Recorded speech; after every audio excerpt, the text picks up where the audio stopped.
Topic here is a sexual revolution. Keep in mind, this should be used in conjunction with the documentary Sex the Revolution. So we're going to be looking at these three ideas, which are pretty much the point of the film here, looking at the options for women, left versus right, and how the conversation regarding sex changes. If we go back to some of the prior items throughout the class, we know that the Comstock laws and the conversation about sex for reproduction was pretty much the main focus going back before the 1900s. Looking at this particular timeline here, we see Anthony Comstock, sexual inversion, which is a reference to Carl Ulrich's theory with regard to the third sex. Here we see the traditional 1950 woman working in the household, probably being subjected to the four virtues and the nuclear family. Here we have the 4 decades that are the primary focus of this documentary. And so looking here first at the section 1, which is on the 50s, you see on the left and on the right some of the items that take place. I have some names here and some just events. There's a constant fight between these two sides as the left tries to tear down some of the social norms and the constructs and changes take place. The right tries to, challenge them. For example, the right, we see the Citizens' Decent Literature. This was a response to Playboy. So here we go. Looking at some of the first things that take place in the documentary is the Kinsey Report. And with the Kinsey Report, pretty much what they do here is Alfred Kinsey publishes his study looking at, these sexual responses from people living in the United States. And what they come to find out is that there seems to be a lot of interest in sex. And when people were looking at this, they probably felt a little bit better about themselves. For example, here, this woman is saying, wow, 80% of the people do that. She probably in that situation is realizing that she enjoys doing that, and she probably feels a little better about herself. If this woman here is saying if 80% of women do that, then I am not a sexual deviant, and that is precisely the point. Keep in mind that I did use the reference sexual deviant. That is coded language, and that will come up later on. The video also addressed Hugh Hefner and Playboy, and Playboy is one of the events that take down the social barriers and changes the conversation about sex in America. And of course, they are met by the Citizens of Decent Literature that are claiming that this is going to poison the youth, and the Citizens for Decent Literature are trying to control Playboy and trying to prevent them from expanding using the Postal Service and just from publication in general. Their argument is always going to be that this is poison and this is going to somehow corrupt the children. And that seems to be the main argument that's being used by this particular group. So the right's challenging sexuality and trying to control the exposure, the access to any images that they are going to label obscene. So the end goal for sex, you need to think about this question here. Is it for reproduction or is it for enjoyment? Prior to the sexual revolution, it's just about reproduction. If it's about enjoyment, then that is definitely going to be problematic. This is where birth control comes in, because if we go back prior to the sexual revolution, women, when abortion is illegal, and women were subjected to the four virtues, that they're caught in a situation that when they get pregnant, they are going to be expected to follow those four virtues. They have to be pure, submissive, domestic, devoted. And that is a problem because the cult of domesticity is viewed as a mechanism that traps women into a family and puts them in a position where they are expected to sacrifice, and access to birth control could possibly give women some more choices. And so that's kind of what's going on here with regard to this conversation. The question here is, if women have access and the ability to control reproduction, are they going to change their behaviors? Will they stop conforming to these four virtues right here? And that seems to be the significance of birth control pill. In other words, will women continue to get married, or will they change and decide we are not going to get married in massive groups? And is that going to somehow destroy the nuclear family of the 50s? The video also addressed rock and roll, and it looked at some of the music from the 50s and going into the 60s, and how music was considered the devil's music because of its sexual references and the dancing. One of the things you come to learn in the documentary is that rock and roll was a way to break down racial barriers where black and white start coming together, enjoying music and dancing together. And that could definitely be problematic, which is part of the reason why they label this stuff the devil's music. The video also addressed the changing nature of women with regard to Playboy magazine and Gloria Steinem, one of the reporters from the you know going into the late 50s into the 60s. As Playboy starts to increase and they start to have these facilities that are catering to a particular lifestyle. She's one of the women that are really starting to look at the difference with regard to how women are starting to be portrayed sexually. Helen Gurley Brown is another woman, the editor of Cosmo, and together, along with other women like the New York Radical Women, now they are going to really question the sexual portrayal of women. So in the 1960s, 70s, that's kind of the question here. Are women being portrayed too sexual? Are these changes beneficial? Are women going to advance? What role does the constant imagery of sexuality and portrayal of women as sex objects, and what is that going to do long term? The video also addressed miscegenation laws, and these are laws that were designed to keep the races separate. Here you see some laws from Arizona and Florida that are preventing marriage between a white and a Negro. And it kind of goes on, cohabitation. So you're not allowed to get married. You're not even allowed to live together. And that's the key part, that we don't even want you to live together, which says something about the society and how they're passing legislation to try to prevent the races from marrying. This section here looks at sexual deviancy, and these could be methods that are used to prevent a male from, touching their male reproductive organ, which is odd when you think about the method here, maybe attaching a clothespin to the male reproductive organ. But any touching of the male reproductive organ by the male himself is going to be viewed as sexual deviancy. So these were mechanisms that were used to try to prevent males from doing that particular procedure. This has some pretty nasty consequences, that phrase sexual deviancy, for homosexuals. Here you see a list of PDF files for the Mattachine Society, which was a gay rights advocacy group, and they were challenging the portrayal of sexual deviancy, and lewdness. So here you see an excerpt from one of their magazines, and you can see sexual perversion and sexual perversion. So notice here, this is sexually perverse. You are going to be labeled as a sexual deviant if you are engaging in any sort of touching of the male reproductive organ. And as a parent, you probably would want to discourage that particular behavior. And so what's going on here is sexual deviancy becomes a phrase that's used to look at such behavior as well as to make a connection with regard to homosexuality. Which is why I brought up the issue here of lewdness. Lewdness and sexual deviancy. So what's going on here with regard to lewdness, you cannot target people for being homosexuals. So the way they go about doing this is the practice of entrapment and lewd behavior. So can a police arrest you for being gay? No. And so in this scenario here's the cop that is trying to entrap the potential perpetrator. Are you interested in leaving with me to hook up? If this individual says sure, he has to worry whether or not this individual is a cop, because if they leave this facility and they engage in any sort of kissing or any sort of sexual act between two males, it's going to be labeled as lewd, and that person will find himself being arrested. Notice how they're not getting arrested for homosexuality, it's just for lewd behavior. So when we go back to some of the items in the 50s, we addressed rock and roll, some of the women that were trying to challenge, and then the right as far as citizens for decent literature.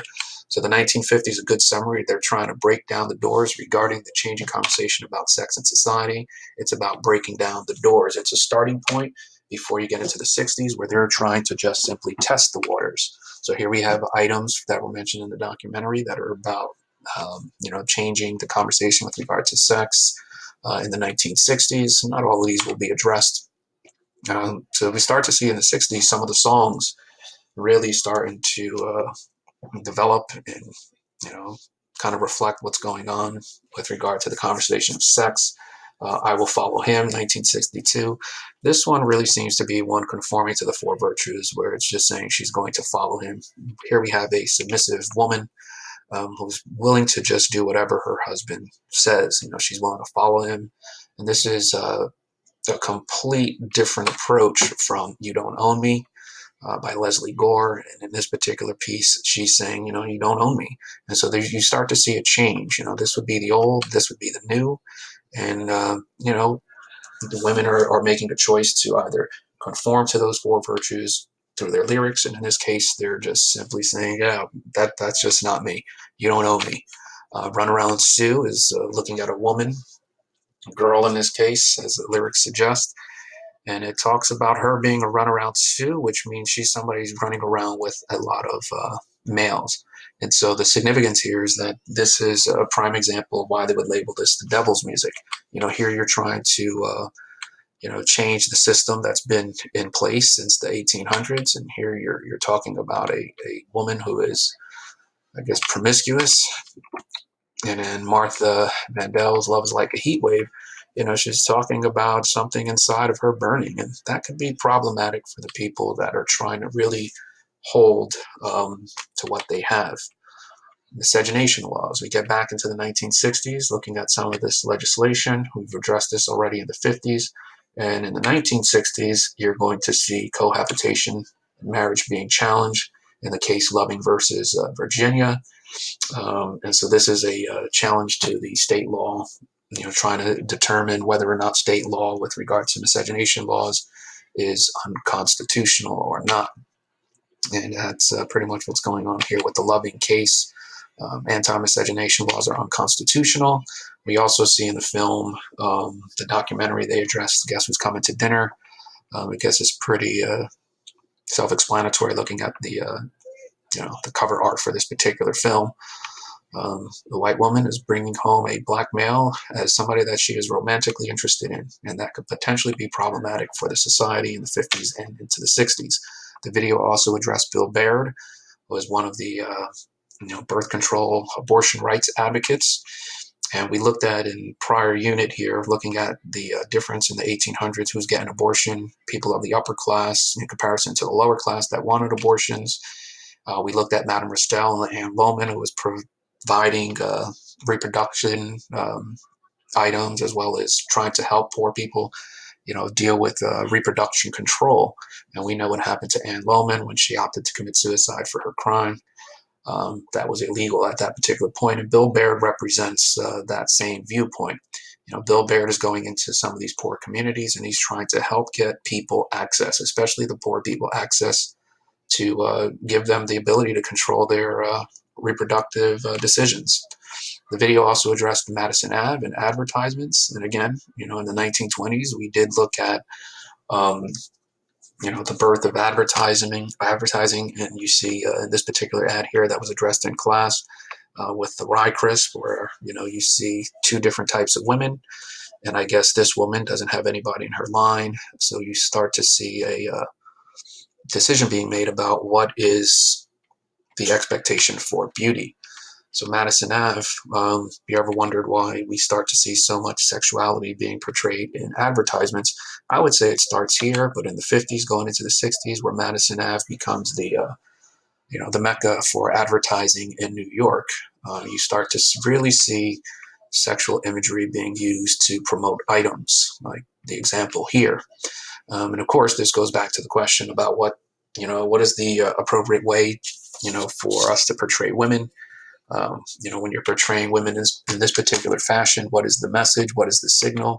What about in this particular image here? How is that going to change how women view themselves, expectations for beauty, and so on? And, in the 60s, you see the Miss America beauty pageant. And in the Miss America beauty pageant, the New York radical women are going to protest this, beauty pageant. At one thing to point out about the late 60s, you see the term the New Left being used, and the New Left is a way to do just kind of list all of the groups in the 60s that were trying to fight for rights. So the Mattachine Society advocating for gay men, Native Americans, Black Panther Party, So you see the new left being used as an umbrella term to describe the late 60s, the amount of groups that were coming forward trying to demand change. And here you see, again, the attempt to try to, slow down the sexual portrayal of women in the media and advertising, just in general. The women protesting at Miss America in Atlantic City, they were trying to, burn their bras and lipstick and other items and put them in the freedom trash can. However, they were not allowed to get a permit. I guess the approach here was they were going to burn their bras and put them in the freedom can, which is where we get the belief that hardcore feminists are burn bra burning feminists. It goes back to this particular point here. One group of women that's rarely talked about are the women, the witches, the Women's International Terrorist Conspiracy from Hell, the witches. So these women are interesting because they are really challenging the direction of women going into the late 60s. They protested things like Valentine's Day as well as marriage. They viewed marriage as a dehumanizing, legal form of prostitution. They definitely were a group of women challenging patriarchy and the four virtues. And again, they seem to be anti-marriage because I guess they're viewing this as if a woman is going to get married and conform to the four virtues, she is going to pretty much be not much other than a housewife. They're another group of women challenging that. So if I had to describe the 60s, I would say the 60s, they're really testing the waters before we transition into the 70s. The 70s seems to be, everything is up for grabs. You can do whatever you want. So in the 1970s, we have to have some understanding about the question. Again, is sex for reproduction only? Here we see man and woman. They can engage in a sexual act and produce a child. The question here is, can two men or two women engage in any sexual act that is going to produce a child? And of course, the answer here biologically is going to be no, they cannot. So that answers the question. Then why would the two men or two women engage in any sort of sexual act? It can't be for reproduction. It has to be for enjoyment, and that is going to be problematic.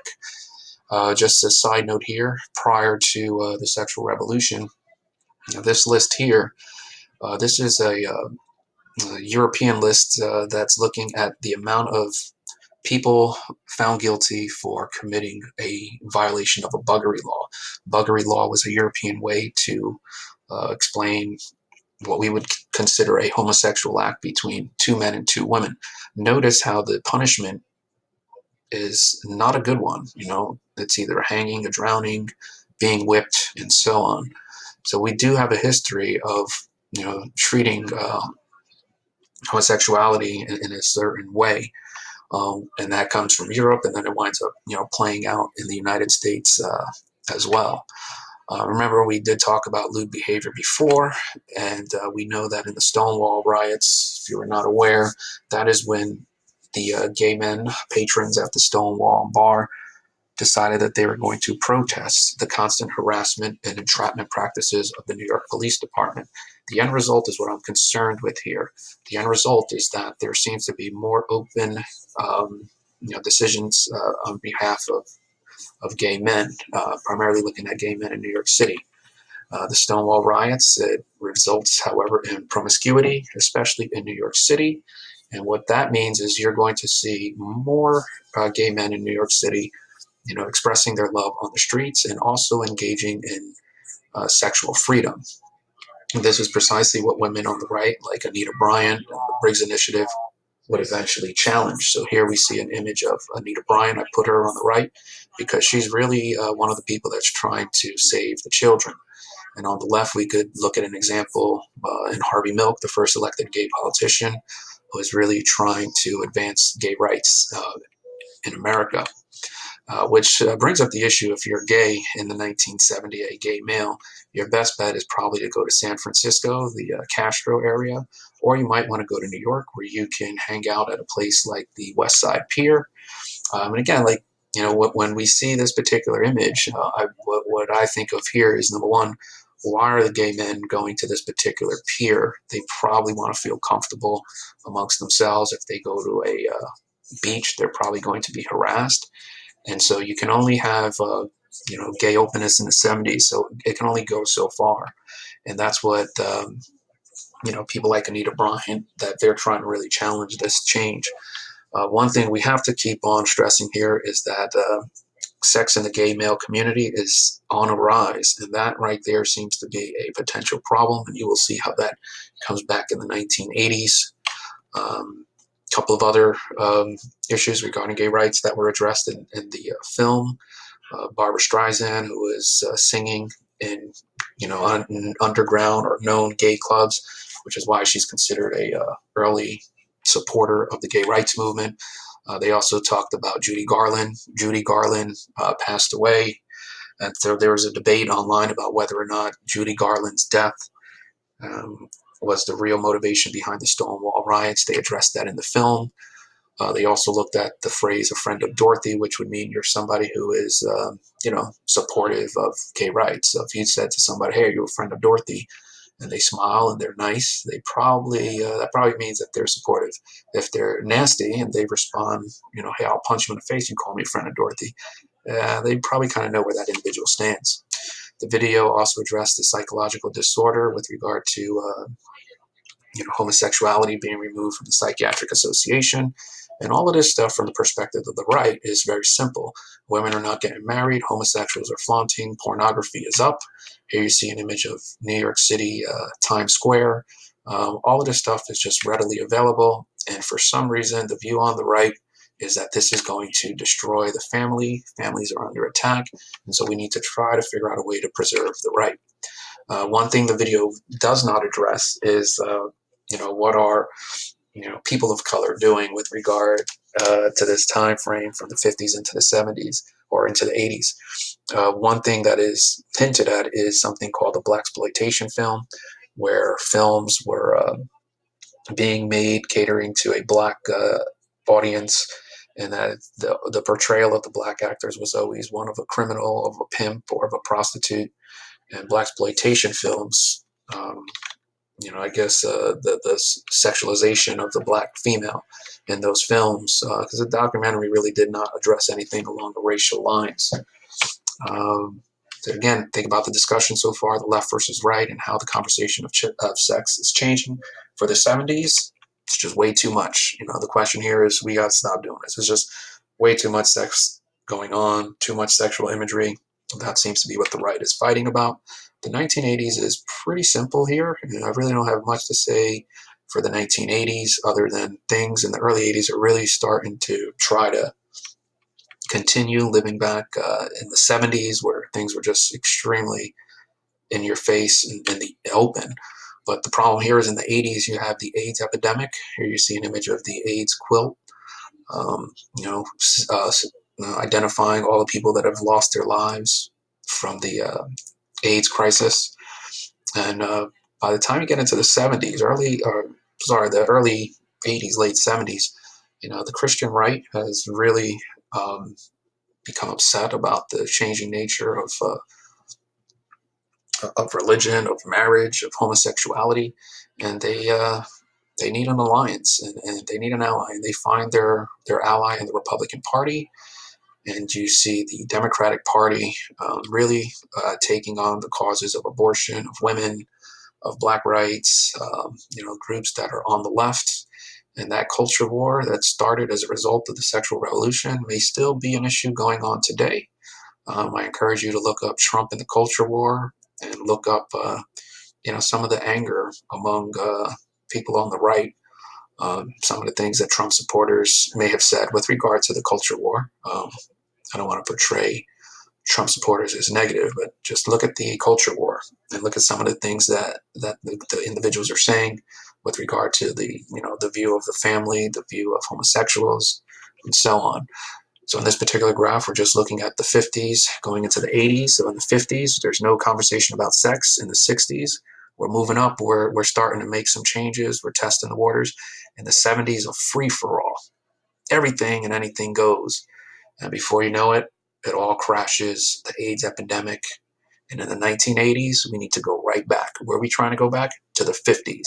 The AIDS epidemic, its role is that it forces us back into the 50s. We really need to get away from this openness with regard to sex. That's the attitude in the 1980s. And that's it. Final discussion points. That's it.